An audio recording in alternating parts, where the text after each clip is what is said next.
Құла түздің кеңдігі, самал желдің тынысы, таулардың асқақтығы, мұның бәрі менің туған өлкемнің бейнесі. Менің туған жерім Абай облысы, Аягөз ауданы, Ақтоғай ауылы. Бұл мекен мен үшін тек картадағы нүкте емес, жүрегімнің төріндегі ең қымбат орын. Аягөздің аты қазақ тарихында талай деректермен ұштасады.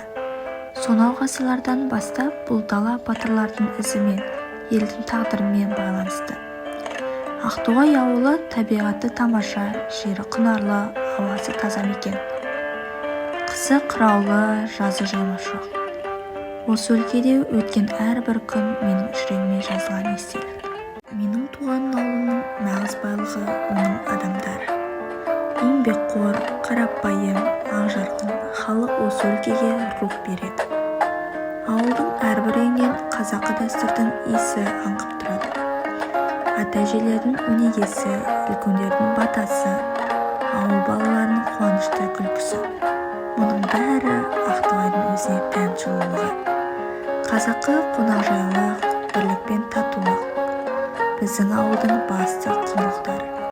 Мен осы Ақтоғай ауылында ержеттім.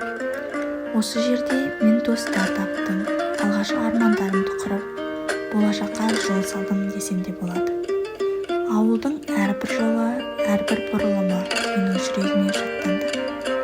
Туған өлкем маған жауапкершілікті, еңбектенуді, елді сүюді үйретті. Қайда барсам да Ақтоғайдың кең даласы мен жылы шуағы жанымда болады. Мен үшін туған өлке тек туған жер ғана емес, менің рухани тірегім.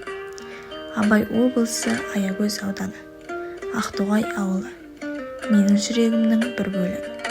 Мен осы қасиетті жерде туып, осы топырақта өсіп, осынау дала рухымен сусындағаныма мақтанамын. Туған өлке менің мақтанышым, менің болашағымның бастауы.